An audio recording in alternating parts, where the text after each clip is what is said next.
So welcome to another video, and as promised I'm going to be talking today about this guy, the Sony A7Cii II.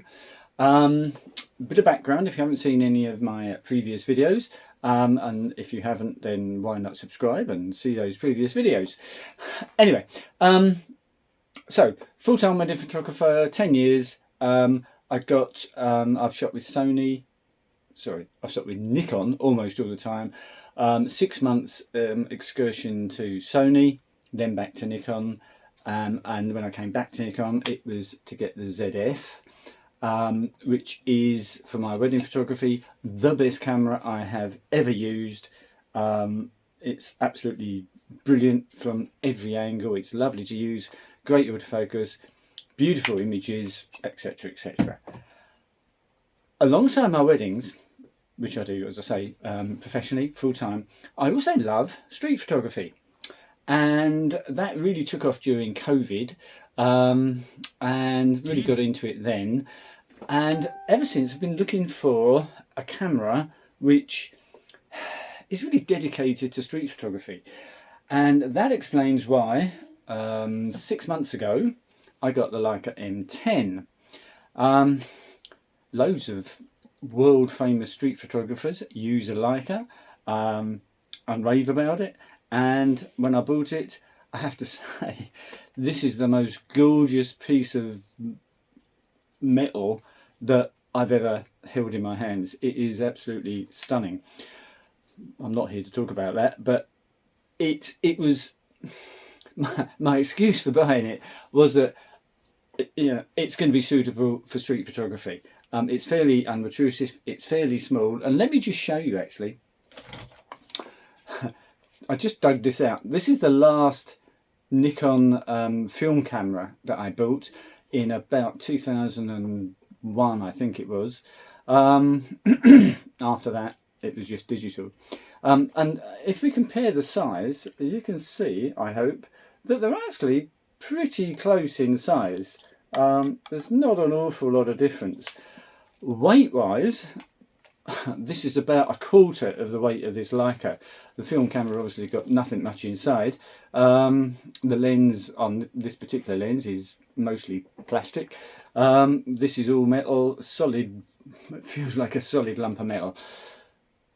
But that's the sort of size thing I wanted, and the Leica fits the bill. My problem is actually using it for street photography. A lot of the time it's fine. The main issue is focusing. With the rangefinder, with the little patch that you've got to line up. Most of the time, as I say, it's fine. If it's daylight, then I don't have too many problems. There have been times, too many times, when I want to focus on something over in the shadows, and it's really dark over in the shadows. Then it's much more difficult. Or if it's really, really bright, I also find that getting the correct focus is also a problem.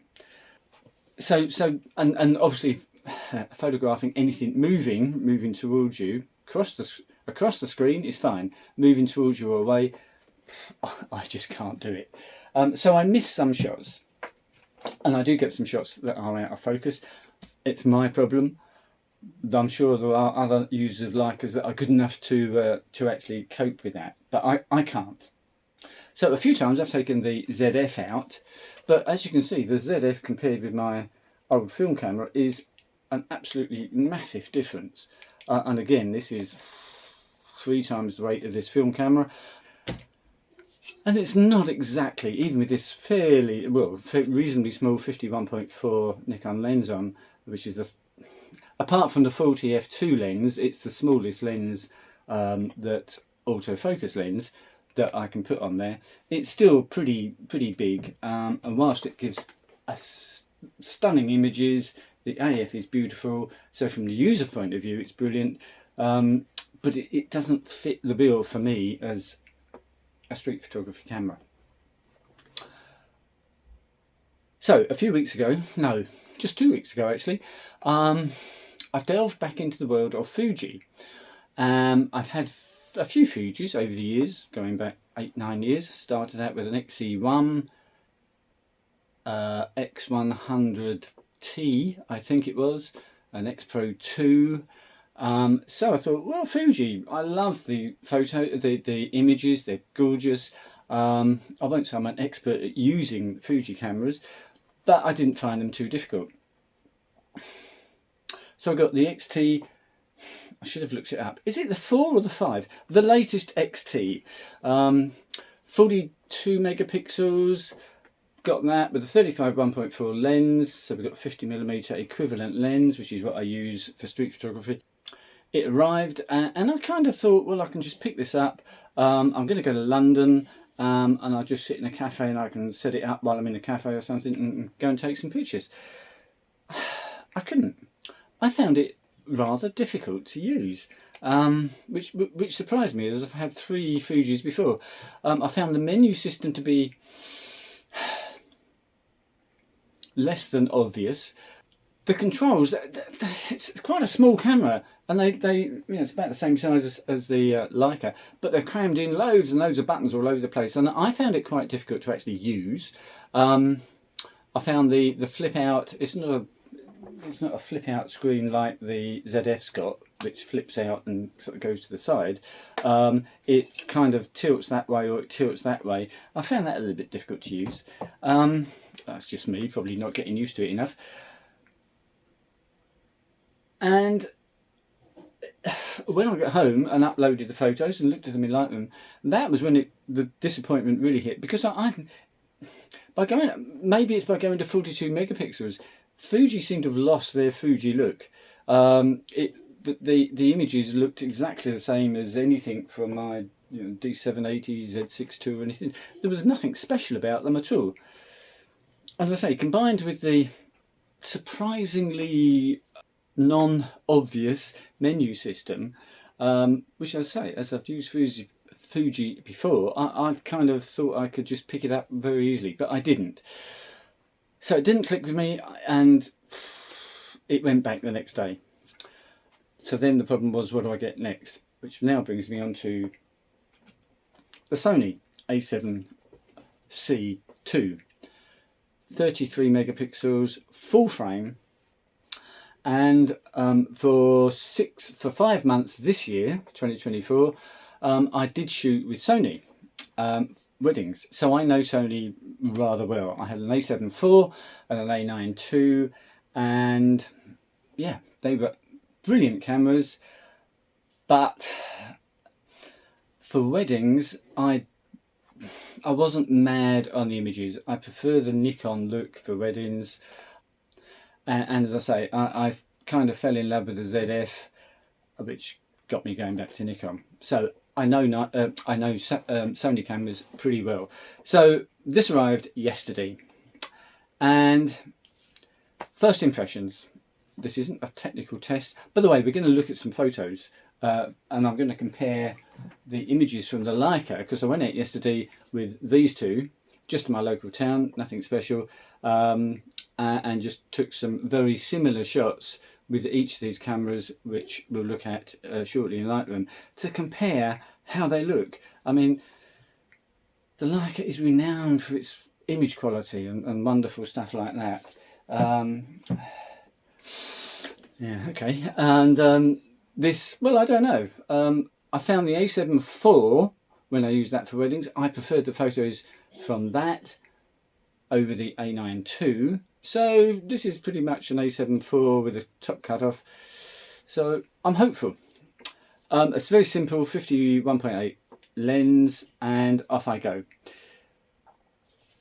First thing I have to say is, because it's so much smaller than an A7 IV, they've left out a lot of buttons. We've got no buttons on the front at all.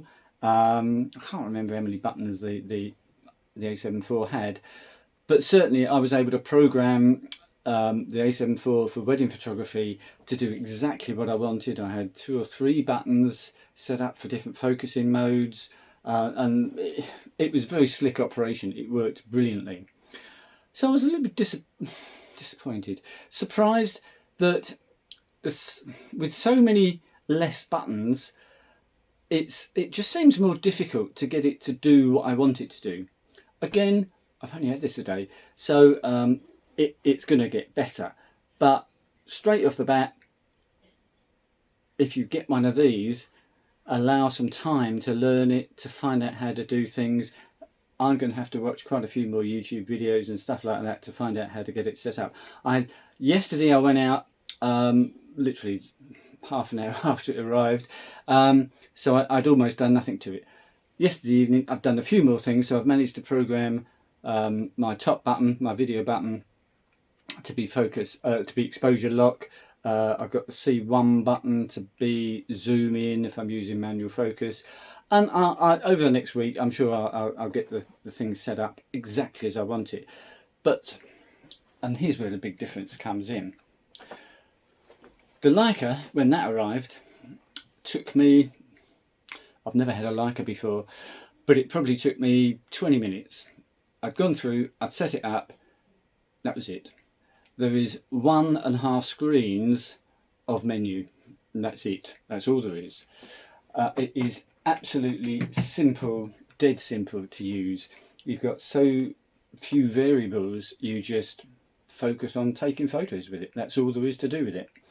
Cameras like this, with its 55 pages of menus or whatever, obviously takes a lot longer to set up the way you want it, the way I want it. So that's yet to come. I haven't got there yet, but I do love the size because it's very similar, almost identical actually, to my old film camera. I think it's a pretty unobtrusive sort of bit of kit to be carrying around and taking some photos out on the street with lots of people around. The screen, it's got a flip out tilty screen, which, having got used to that on the ZF, I find really nice. The viewfinder is a bit small. It's rather less nice. No, it's not as nice to use as the ZF or the Z6 II, but it's perfectly adequate. It's okay. It's very comfortable to use, unlike the Leica, which is very unergonomic. You can do it one-handed. I've got a thumb grip on it, but if I didn't have that, certainly couldn't. Yeah, you can do it one-handed, but it's not easy, and it is twice the weight at least of this Sony, which is easy to use one-handed. So we then come down to, oh, and the AF, of course, it's a Sony, so the AF is without question absolutely amazing. So it's now down to the image quality. What they're going to look like. Am I going to like the images? So let's now nip into Lightroom, have a look at two images which are as close as I can get to identical, and we'll compare one image with another, and you can decide whether you think the Sony images is as good or not as good as the Leica, vice versa. Let's take a look. Okay, so here we have Lightroom, and I've picked two images that are full of colour. We've got quite a bit of depth, and just we've got some bright bits, and we've got some really dark shadows. So a reasonably good image to compare one camera with another. And by the way, this is not a 35 Summilux lens, it's a 50. I just forgot to change the settings in the camera. So both 50mm lenses, both wide open, 1.4 for the Leica, 1.8 for the Sony. And well, take a second, have a look. What do you think? Is there any difference between those two photos? I'm sitting here on my computer screen, so I can probably see more detail than you can. One thing I did do, and apologise, I didn't realise that I'd done this, is the Leica is focused on, well, not actually on the wall. I have focused on these guys walking past this part. If I check on the Sony, it's, as you can see, it's not focused as well. In fact, the focus, I believe, is actually on the window with the reflection in. So that's one of the downsides of using autofocus. If you're manually focusing, then it's very, very obvious what you're focusing on. With autofocus, you can think you focused on something, and in fact, when you actually come to look at it, it hasn't. So in some ways, manual focus for street photography, for lots of different street photography shots, manual focus is better. So one of the things I want to do on the Sony is to make sure that I've set up manual focus, and I'm pretty well there, I think, so that if I autofocus and then want to check, I can just touch the focus ring, zoom in, check the focus, and make sure that the lens has the camera's focused on the right thing. Also, of course, sometimes if you're in this situation, if you're shooting a reflection in the window but you want to get something in the background, it can get quite confusing for the camera. But other than that, I mean, the shadow details, they look very similar to me. The highlights, very similar. I mean, these images could be from the same camera taken 10 seconds apart. From here, I really don't know which one I would prefer. As I say, if you can ignore the focus issue and look at the colours and the sharpness. Okay, two more shots, both taken with f11. Leica here this side, Sony this side. Some interesting colours, and I'm just looking the Sony one here.